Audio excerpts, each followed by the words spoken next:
Welcome back to the Sports Management Podcast. This episode is sponsored by Insport Education and their new online course, The Foundation of Sport Business.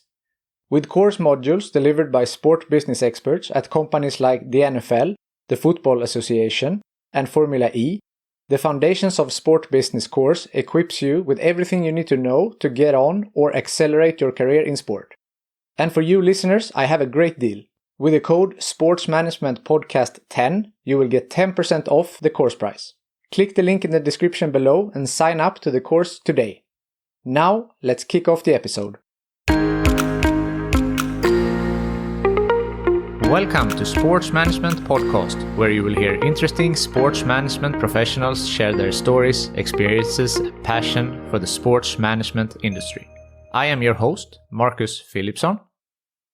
Today's guest is a media relations professional. He has worked for the World Antidoping Agency, Formula 1, ATP, and the Commonwealth Games Federation.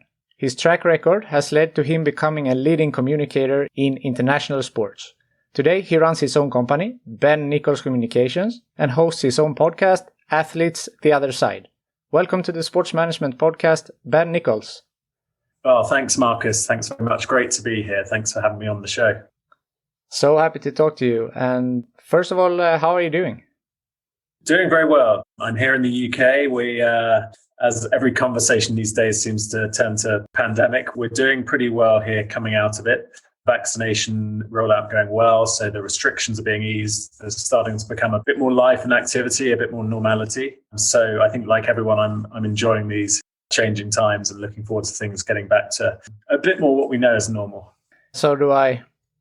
So you are a media relations professional, as I mentioned in the introduction, and we haven't talked a lot about communication in sports on this podcast yet. So what does a communicator do in sports? You're happy to be here and try and shed some light on what people in my profession do.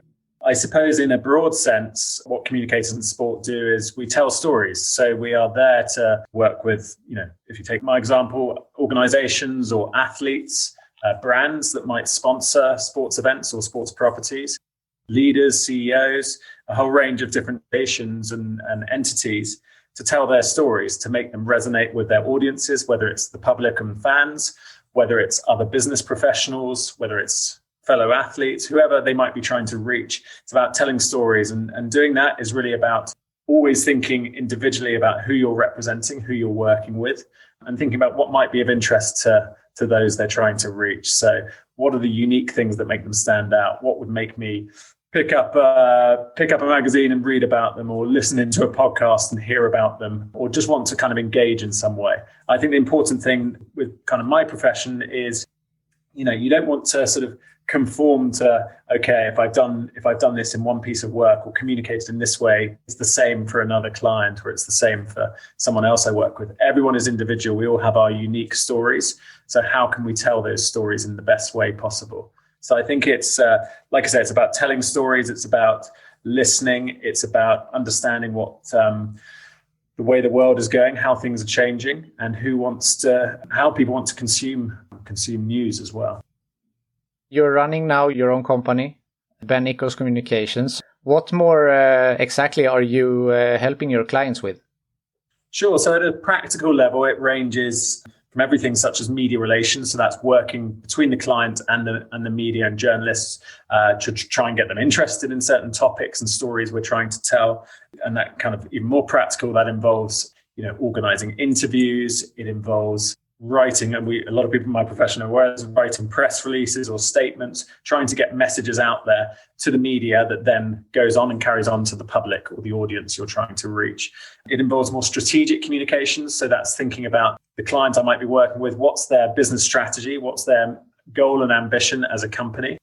And how do you communicate that to the audience? So thinking, this is from a behind the scenes perspective. How do you strategically reach? What are the tactics you use on a day-to-day basis to reach the different audiences? It involves a lot of writing, as I mentioned, press release, writing blogs, opinion pieces. So trying to sort of change perceptions, influence opinions, this kind of work. And it involves events. So a lot of what I've done with clients has been, managing press conferences, everything from setting them up to being the moderator, so being the intermediary between the guest and the audience, running media operations at events, so running press offices and all the logistics that go with setting up a major kind of press hub for a sporting event. So some of it is more kind of hands-on, some of it is more written, some of it's more strategic side of things. So it's wide-ranging. And I suppose another aspect is crisis and issues management. That's what I do a lot of. So it's looking at, unfortunately, we're all going to have issues throughout our professional lives. It's looking at how we can best prepare for them, how we can make sure that the organization or the individual I'm working with can be best represented in the public eye, how they can communicate their version of events, how they can make sure they sort of stay on the front foot and really speak to their audience in a kind of calm, methodical, organized way, rather than feel they have to react and they feel they're caught off guard and have their reputation at stake.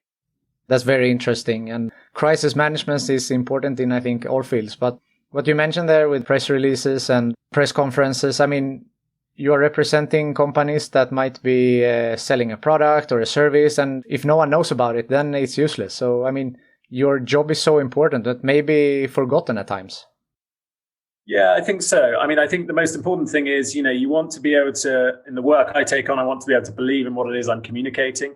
Yes, it's a job, but it's also a lot of what I do is about a purpose. So a lot of what I work in is anti-doping and sports integrity. It's about fairness in sport, about a level playing field philosophy when it comes to anti-doping. So no cheating, no drugs in sport, that kind of message. It's about selling that message. And yes, an organization that I represent has certain values, but actually they're part of this broader movement. So yeah, it's about how do you communicate that in the right way? Because I think if you have a strong message, there's always a way of reaching those audiences, reaching the individuals you need to. But you have to think, how do they want to receive that information? So, we take a very practical example. We're here doing a podcast right now. It's a very popular medium at the moment, podcasts. People want to hear the kind of more measured, long form content over a 30 minutes, an hour interview. Some people do, versus reading something in a tweet, which is very difficult to communicate a complex message like anti-doping. So you've got to think about what's going to hit the right buttons in terms of reach the people within the time you want to do it. And that gives the message sort of justice, as it were. You can't simplify some messages down to, like I say, a tweet or a very short post on social media when actually it needs to be explained, it needs to be context given, etc. So, yeah, certainly, I hope that answers your question, but it's about how can you communicate in the best way? And does that actually, to cover your point about press conferences, does that need to be face-to-face? Because sometimes when there's an important, serious message to be presented, you want your organization and the individuals, the leaders there, to show their human face, to be able to answer questions, not to hide behind a press release or a tweet or whatever it may be. How do you solve that problem? As you said, with Twitter, it's very difficult in 240 characters to explain an issue about anti-doping, and maybe podcasting is the right medium for something else. So is the answer here to leverage all the different medias, or at least more of them, in order to get a fair result of what you want to communicate? Yeah, I mean, certainly some people will take a kind of a wide net approach where they'll try and communicate via all the different channels. So, yeah, Twitter, maybe visually via Instagram, maybe a press release on their website. Maybe they'll put their CEO or leader up for interviews, a multitude of ways. I think, generally, if it comes to some of the complex work, and it's about anti-doping, which is very science heavy, very legal, governmental, a lot of sort of public affairs. It is a very complex world. You can't put out information on a doping case or a doping story, simply by a tweet. Perhaps you can put across the headline message you want to get out there, but then, and I'm getting into the, the practical nuances here, but that's where you then need to link to a greater explanation via a written article or a press release or a statement. So I think certainly you can use the different mediums to communicate the same message. But what, some of those mediums might be about directing people elsewhere where they have to, go and get the full story. So, to come back to your question, absolutely. Some of the channels are better than others for telling particular stories. But I think you have to try and think, okay, who is following me on which channels as well? So, of course, social media, you're expecting a slightly younger audience. Podcast, maybe it's more mixed, but people think, okay, an older generation audience that want to listen in over a longer time, that are less consumed with the immediacy of Twitter and other channels. So I think you've got to think about who you're trying to reach, how quickly you need to reach them, what time they have on their hands, and what impact it's going to have as well. Like, podcast is great for a not obviously just to put out a statement. That's not the objective, but it's great to go into the detail, the reasoning behind decisions, and for explanation and to hear the human side and the personal stories. So I think every channel has its purpose. For sure, and it really is a science. Yeah, we have mentioned now WADA, World Anti-Doping Agency, a few times where you have worked. So before you do what you do now with your own company, you have worked for, as I mentioned, Formula One and WADA. How did you stumble upon this career path? Yeah, well, certainly from Formula One to WADA, it's it's not an obvious path, I guess. Well, to give you an example of how that happened, I was earlier in my career. I started in the agent. Well, I started at the beginning actually with the ATP tennis, straight from university. I did an internship at their headquarters in Florida. I then started working obviously with agencies that have multiple clients, so doing multiple pieces of work throughout any given week. And I essentially decided after agency what I wanted to do was work in-house for teams, for governing bodies, for events. So take Formula One, for example, I worked for what was then Lotus Renault, Formula One team here in England. And I was the senior press officer. So my job was to travel a lot to a lot of the races. It was to be the personal PR representative for the drivers. So we had Bruno Senna, the nephew of Ayrton, Formula One great. We had Nick Heidfeld, who's a very seasoned German driver, Vitaly Petrov, the Russian driver, Romain Grosjean, who people obviously know and had a really unfortunate accident, I should say, last year. And so some great drivers, and it's to communicate their own personal brands as top-level athletes. It was also to work with the sponsors, and Formula One is a very sponsor and financially driven sport. So it was to work with the sponsors, how they can talk about their stories of why they're partnering with Lotus Renault.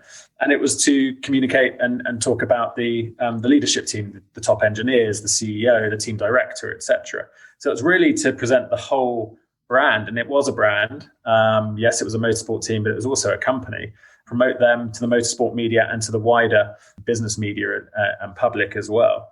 So to give you an example there, that was Formula One, a very kind of, I suppose, glamorous, exotic sport in many ways. And then you go to WADA, a totally different organization, which is, I've been dealing with the athletes on the front line, and then suddenly I'm working in a very kind of, I guess, the public affairs and the corporate kind of side of sport. So now I was working not with the athletes, but with a body who was responsible for upholding a really important remit, which is fairness in sport and not doping in sport was the message. A clean and fair level playing field. That was the kind of philosophy. So very different journey to get there, a very different experience, and I can certainly go into detail. But it was, similar skills in terms of the communications I was doing, but different messages and different approaches and a different culture all around. So it was, my journey from Formula One was I was approached then to go to WADA in Canada and go and head up their media relations side of things. So it was an opportunity I couldn't refuse and a totally different challenge. And it's interesting you mentioned it was a different culture, because then you moved on to work at Promo 7 Sports in the Middle East. So how is the difference in the communication and how you communicate between Europe and in the Middle East? Is there a difference? Yeah, sure. So Promo 7, I went to, as I mentioned, I started off my career in the agency side of things. I was working in the UK.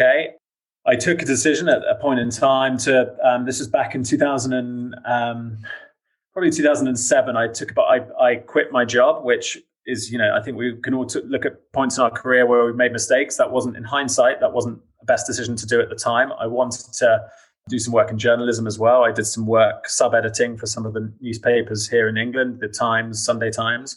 The work there dried up. So I thought, right, what now? I'm out of work. I need a new opportunity. So I took booked a return flight to Dubai. I had friends out there. I had family in that part of the world as well. And I thought, look, there's worse things to do. I'll go out for 2 months. And I never used the return ticket, or I did, but 2 years later when I finished there.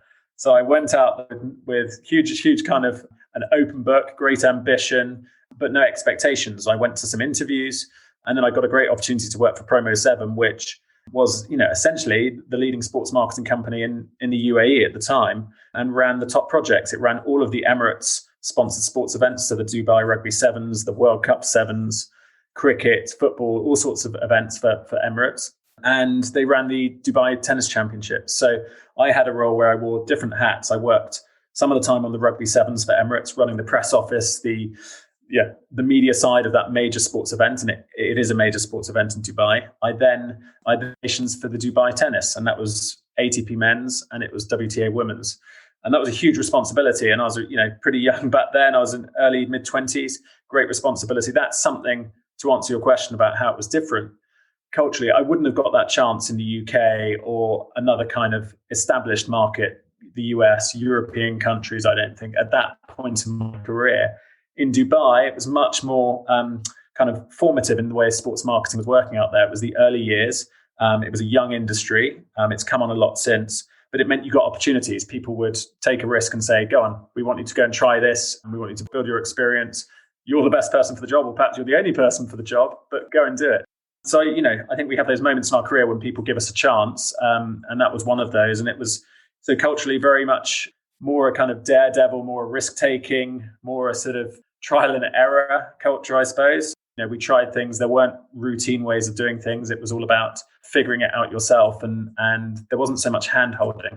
Back in the UK, there was much more structure and much more kind of formality to how things were done as well. So very different experience in Dubai, but that was a great step in my career, and I recommend it to anyone, going out to work in that part of the world.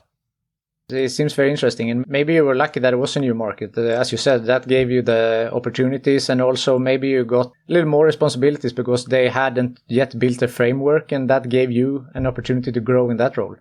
Yeah, absolutely it did. And, I wasn't alone. I know other people that have maybe struggled in their work in their home countries and have gone out to that part of the world, which is, as you know, full of expats.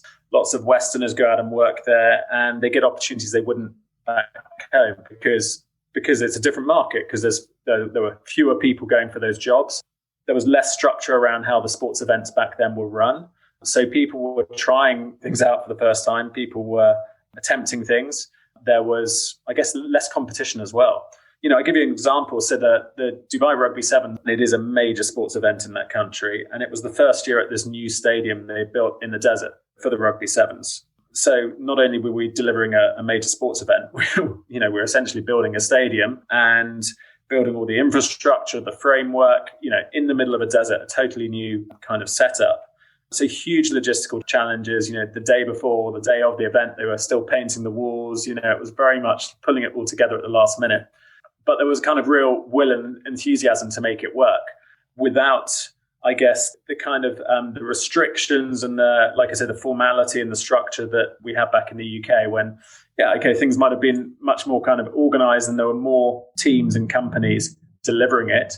But we just made do with what the resources we had available. And it shows when you have a good team spirit, great enthusiasm, the right people pulling together, you can really make things happen. For sure. This episode is sponsored by Insport Education. Their courses equips you with everything you need to know to get started on or accelerate your career in sport. The course, The Foundation of Sports Business, is available now, and they also have a very interesting course coming up, Private Equity in Sport. As a listener of this podcast, you get 10% off both these courses using the code SportsManagementPodcast10. Click the link in the description below and sign up today. Yeah, so I'll just take you through the chronology a bit more. 2008, after spending first couple of years of my career in London, I moved 2008, 2010, I was in the UAE for Promo 7. Then when I moved back, I came back, and that's when I went on to Lotus Renault Formula 1. And then following that from 2013 to 2017, I worked at WADA in Canada. A big change in culture from Formula 1 to anti-doping. But what a great opportunity. So I was responsible for overseeing media relations for WADA. And that job was a very wide remit. So I was, fronting the press conferences, setting them up, being the public face, the spokesperson of WADA for the media. I was doing a lot of the writing, so the speech writing for our CEO and our president and directors on all the kind of key topics and at the important conferences, writing the press releases, trying to push WADA's message as well into the media proactively. So on a day-to-day basis, what a lot of people probably think of the work I was doing, it was, firefighting. It was dealing with the doping crises and the issues coming in and responding with WADA's position on really complex topics about doping cases and science and medicine, etc. But actually, in addition to that, what we're trying to do is promote a really strong, healthy message about protecting athlete health. protecting fairness, integrity of sport, and really kind of keeping the sporting brand that people, I think, by and large across the world want to see a fair, healthy sporting brand without cheating, keeping that intact. And WADA was the top of the tree for that. It was very much WADA's kind of global responsibility to send the right message about what athletes and the fans want to see in sport. And I think that's, with the vast majority, that's fairness and not cutting corners. So it was about sending that message proactively. It was about working with the athlete committee at WADA closely, trying to promote what we were doing, which is protecting their rights against cheating. And there was, there's a lot of traveling with that role. There's a lot of traveling to the press conferences. During my time there, I started during the cycling years. It was the end of the Lance Armstrong doping crisis that occurred. It then moved on to athletics and what we then saw with the problems at the IAAF and World Athletics. And then it moved on to Russia and everything that, people are aware of in terms of the state-supported doping scandal, WADA's responsibility to investigate it. It moved on from athletics to wider sport. There was a Hollywood movie made. It was a really kind of choppy and turbulent time for anti-doping, but really important time for athletes and all those in anti-doping to stand up for what was right and what was fair. So fantastic 4 years, great challenges, and came out the other side and moved back to the UK. And I will always look fondly on that time. Yeah, I understand that. What a couple of years to work in anti-doping. It hasn't been calm. Not calm. There were definitely days when, I and colleagues would get to the office thinking, can it get any stranger? We had the doping crisis with Russia, which was played out in the public domain a lot. We had, as again, people know, there were organization or I don't know, a group of hackers called Fancy Bears that hacked WADA's systems and broke into private athlete medical data and tried a smear campaign at putting, trying to associate athletes with doping. It was awful what went on. WADA's systems were hacked at that time. It was really difficult, for the organization, but for the movement, for athletes who were having their names thrown around as potential dopers, which wasn't the case. And to try and continue with the day-to-day mission of clean sport on top of, the biggest doping scandal we've probably ever seen.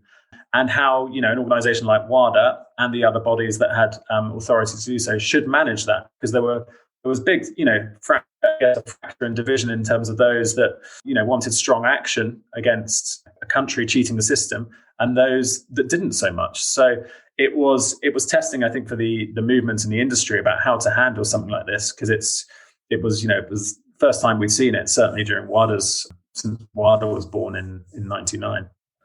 Then after that, you moved on to the Commonwealth Games. That's right. So I came back to the UK. I did a small stint actually working as head of communications for the athletics integrity unit. Again, working with my former boss, David Howman, who got a huge amount of time for David and everything I learned from him whilst he was the boss. And yeah, he'd moved on as to chair up the athletics integrity unit, which was set up by Lord Sedco to deal with athletics' governance and doping and corruption problems to an extent. And it's, done a great job in the 4 years it's been going. So I spent a stint there, 6 months or so. And then I got the opportunity to go and join the Commonwealth Games Federation. And what a fantastic opportunity that was, and one I grabbed with both hands. It was to go and work as the group director of communications and public affairs. And that was, that was a very different challenge. It was, yes, the governing body side of sport and sort of Olympic sport, if you call it that. But it was overseeing communications and marketing for Commonwealth sport, essentially. And we had, I believe, 71 national Commonwealth Games associations, if I'm right in remembering, which is similar to national Olympic committees. And it was essentially to have an umbrella strategy of how we can communicate, how we can talk to the Commonwealth and hopefully further afield about what Commonwealth sport is and what the Commonwealth Games is. So it was to do that from the Commonwealth Games Federation point of view. And it was also to encourage all the national associations to promote in a similar way, to talk about the values of Commonwealth sport and how that differs to the Olympic Games. And that was all about, there was a big focus on equality. So there was a big focus on, we had some great messages coming out of the Gold Coast Games, which were about female sports and having male referees for those, and traditionally male sports having female referees. So really kind of making equality a real kind of touch point for the games. It was about reconciliation for the Aboriginal groups in Australia and having them feeling engaged in the Commonwealth Games. it was about kind of, gender equality. It's about a real kind of fairness streak that ran through the Commonwealth Games message. And so in terms of my work, it was, setting up the strategy and kind of the framework from London. It was then to go out and manage the team in the Gold Coast and the operations of the press centres there, and all the staff we had on board to run the press centres, to run the broadcast centres, to manage the press conferences, to communicate what was happening on the pitch, but also off the pitch as well. All the companies involved, to communicate what the organisers were doing, to communicate everything to the fans about ticket sales. It was a very different challenge, but a really exciting one. And hopefully we got across to different audiences what the Commonwealth Games is today in 2021 and what it was in 2018 and how it's different to the Olympic Games, because it's never going to be an Olympic Games. It used to be a much bigger deal, I guess, the Commonwealth Games to many people, but to many, I think it's declined in importance over the years, but we were saying it doesn't need to be the scale of the Olympics. It just needs to be different. And people need to believe in it, enjoy it. And I think one other thing I'd say about the Commonwealth Games is it really brought out, I guess, what people used to love in sport, that kind of David and Goliath, the real competition. Not necessarily always, yes, there were some of the top athletes in the world were there, and the Commonwealth global population meant we had some of the top countries there, Australia, Canada, the UK countries, South Africa, etc. But actually, it was the big countries versus the really small island states that wouldn't be competing in the Olympics in those kind of events, which was fascinating.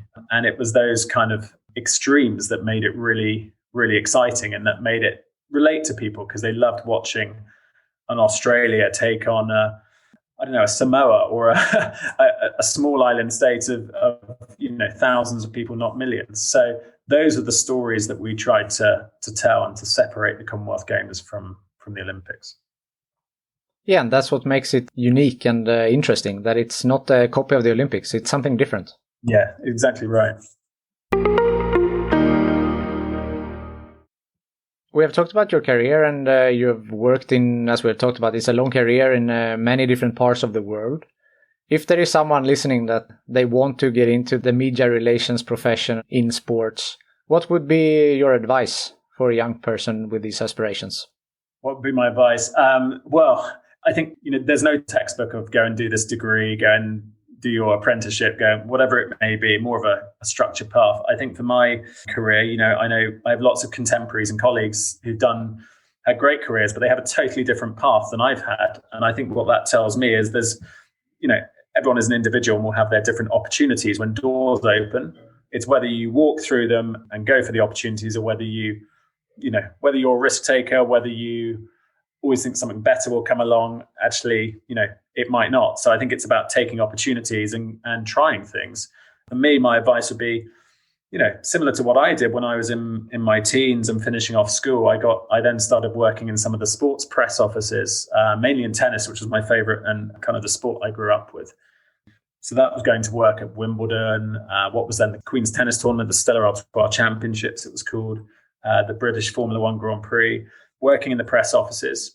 Some of it was paid work, some of it was voluntary, but it was about getting experience, learning how a major press office worked with all the top journalists, learning about the culture of deadlines when they're trying to get stories with a tight deadline, learning about the logistics of how the broadcast center is set up, how the player relations works, what their responsibilities are for interviews when they finish competing, all these kind of technical aspects of press office work. But what I learned is, it was great for networking. I met some fantastic journalists there, great connections. I learned a lot about delivering an event. I learned a lot about teamwork, all these sort of skills that I think are really important. And so, what I'd recommend to others is to seek out the opportunities. If you love sport and you want to work in journalism or communications of some capacity, look at the sports event calendar in your country. Look at when you've got time off school, university, whatever it may be. Make sure you approach the CEOs and the leaders and the decision makers and put yourself out there and say, this is what I think I can bring to the table. I'm looking for an opportunity. Can I come and help? But, really think of it from their perspective. What are they looking for? They're looking for perhaps resource, people with good imagination and good intuition. They're looking for people that have confidence, but people that want to have the right attitude. So I think it's about identifying the type of places you'd like to work. Maybe you have to offer some voluntary time at the beginning, certainly to build up your CV, and going out and doing it, not sitting back and think there'll always be a perfect opportunity or I just need to wait and apply for this perfect job. I think it's about building up this sort of portfolio that you then have in your back pocket when it comes to going for paid opportunities after university. Yeah, that is great advice. And we have talked a lot about the internships on this podcast before, the importance of just jumping on an opportunity. And it might not be exactly what you want right now, but that might lead you to the next step and the next step, just to get your foot in and get a start somewhere. Yeah, I think that's right. And look, there's a tough message out there to youngsters as well. Look, in sweeping broad terms, there is a generation, I think, growing up now of kind of, I hate to say entitlement, but thinking they are owed a great job to begin with, thinking it will come on a plate to them and that's their right. Hate to disappoint you. It's not a right. You have to earn it. Yes, there's a bit of luck and chance about being in the right place at the right time, but a lot of it comes from, there's no science to it. It's hard work. Opportunities come along. It's about putting yourself out there. It's about going and finding those opportunities. It's about, trying and trying and trying again. And something one day will stick. You will send many applications for jobs or for opportunities and you'll get a lot of refusals. I think we all accept that. But something will open. If you speak to someone, you never know where that conversation will lead as well. That can open doors. I think it's about accepting, there's not going to be this perfect at exactly the right time when you're growing up in your early adulthood, the perfect opportunity. It's not going to come on a plate. You're not owed anything. It's about making those opportunities happen. It's about persevering. And it's about, I think, just being a good person along the way and learning and being humble, because that's a long way in today's world. Some tough love from Ben Nichols to all the young people out there. Something like that. I think we've all been there. And if I can help in any way, make some people kind of get up and get moving a bit faster rather than wait for things to come to them, trust me, that goes a long way, I think. Approaching the end here, is there something that I haven't asked you that you feel is important to mention?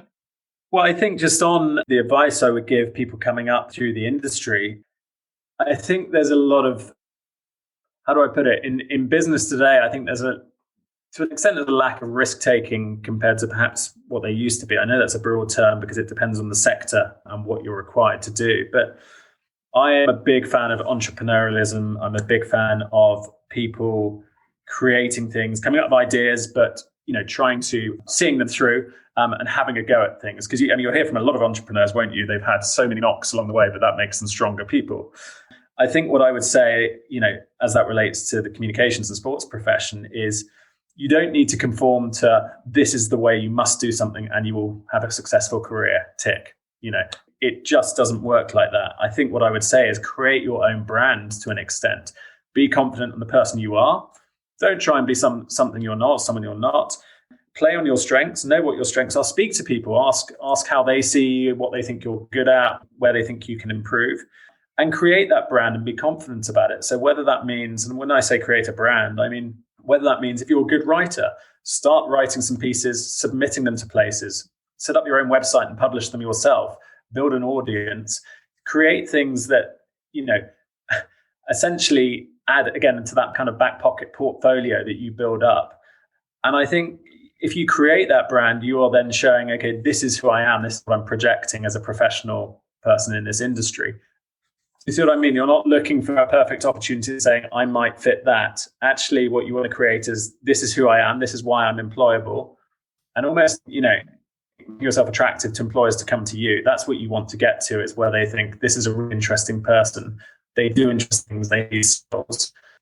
Almost an ideal. Could we create a position for them because we think they could be useful to take our business in X or Y direction? So I think, rather than trying to fit yourself into what potential opportunities there might be, it's actually making yourself an attractive, potential employee for others to come and chase if you can. Definitely. That's so great advice. And something I will bring with me myself also in the future here. We can all do it better. I'm still learning that myself. I will pick up skills along the way as I'm older. I'm sure I didn't have 5 or 10 years ago, but things now I'm sure I will be looking to improve on and get better at. But you get better at these things from practice and I think it's just about trying to accumulate as much experience and knowledge as you can. That makes you the unique professional property you are, if I can put it that way. And that, I think, is probably one of the most important bits of advice I can give. Yeah, I think that's great. And we are all our own brand, and we need to sell ourselves, as you said. It's super important. I just want to give a shout out to your podcast, Athletes the Other Side. I found it here a little while back, and I'm trying to catch up on your episodes. I think it's great. But just if you want to talk a little bit about that. Yeah, sure. Well, I talked about brands. I don't think human beings are one-dimensional. I think we might be known or think ourselves, okay, we are a builder, we are a financier, we are a communications person, but actually we have different dimensions, different skills, and that's what makes us interesting, right? So hopefully one of my skills that I'd like to think is interviewing. I've talked about telling stories in the work I do. It's also I enjoy hearing stories and hearing what others' unique journeys have been in life, and that's what Athletes the Other Side is. It's about I've worked with a lot of athletes over the years, been fortunate to hear their stories, hear their journeys. They are, by and large, fascinating, very driven individuals, but they have many sides of their life away from the sporting pitch that, I think you or I and other, in inverted commas, normal people can relate to. And we often don't hear about that because we hear about what they're doing on the football pitch or in the car or whatever sport they might play. So Athletes the Other Side is, a new podcast I set up 6 months ago, speaking to athletes I know or others that I'd like to speak to about what they do professionally, by and large, what they do away from sports. So whether that's charitable passions they have, whether that's in business, whether that's in kind of purpose-driven work. Some of the athletes I speak to have a passion about anti-doping. And that's interesting hearing about how they want to move the needle and change the future of clean sport. I've spoken to many athletes that have gone on to completely different careers. And that I think that's quite fascinating because a lot of people think they're an athlete, full stop. But, they're an athlete maybe till they're in their early 30s or in some sports earlier. What are they going to do for the remainder of their life? And that could be 50, 60 years. So they have a huge amount to offer. It's about hearing what they have to offer, getting advice from them, and hopefully others being inspired along the way. So that's what Athletes the Other Side is. And I really encourage, if I can give a little shout out, encourage others to listen in like they do to this, to that, if they want to hear about athletes and be inspired. It's also on Apple and Spotify and all the usual channels. Super interesting. When the listeners are finishing this episode, they can jump right over and listen to your podcast, Athletes the Other Side. Well, they'll be listening to two great podcasts then, won't they? I would like to think so, yeah. The last question is pretty funny because you have actually helped me to find a lot of very great guests for this podcast. But in addition to these people, if you could choose a guest for my podcast, who would you recommend? Who would it be? Wow. Can I choose one or can I choose two or three? Go ahead. As many as you'd like. I'll pick three individuals who had a really strong impact on my career, I suppose. In no particular order, I absolutely think you should speak to Travis Tygart. He is the long-standing CEO of US Antidoping. I've worked with him extensively. Huge amount of respect for the work he's done over the years, and a fearless sort of crusader for clean sport and fascinating guest, great character, and would be a great addition to the podcast, no doubt. Similarly, in anti-doping, David Howman, I mentioned him earlier with the Athletics Integrity Unit. New Zealander, I worked with him for many years at WADA. He was the Director General there. Huge amount of anti-doping, sports integrity experience, and sports experience. Tennis background from a sports-loving country, and got a huge amount of knowledge about sports governance, anti-doping, athlete rights, all these kind of important topics in modern-day Olympic sport. I think thirdly, I mentioned three because thirdly, I'd like to recommend Donal Killaley, who was another individual in my career who's hugely influential. He was the boss at Promo 7 when I was working in Dubai, and I talked about getting chances out there that I might not have got back in the UK or other countries. And he absolutely gave that open arms approach to giving people a chance, however young they are in their career, trying things, learning to make mistakes, and I made mistakes. We all made mistakes, but actually giving people the opportunity to grow from going and working in things that they might have taken another 5 or 10 years to do elsewhere. he was, he was delivering that whole Dubai Rugby Sevens for Emirates Airlines. He ran the agency, biggest sports marketing agency in that country at that time, and had a real kind of positive can-do attitude and was very motivational. So I absolutely recommend Dona would be a good guest on the show as well. That's 3 great names. I will keep those in mind for the future. Ben Nichols, thank you so much for taking the time to be on the Sports Management Podcast. And I wish you all the best in the future with your own company and with your podcast, Athletes the Other Side. Brilliant. Thanks, Marcus. It's great to be on. And look forward to speaking again soon. Will do. Thank you for listening to Sports Management Podcast. Do you have thoughts or ideas about this podcast, or do you know someone that I should interview next? Please reach out to me on sportsmpodcast@gmail.com or visit my website sportsmanagementpodcast.com. If you prefer social media, you can find me on Facebook, Twitter and Instagram @sportsmpodcast.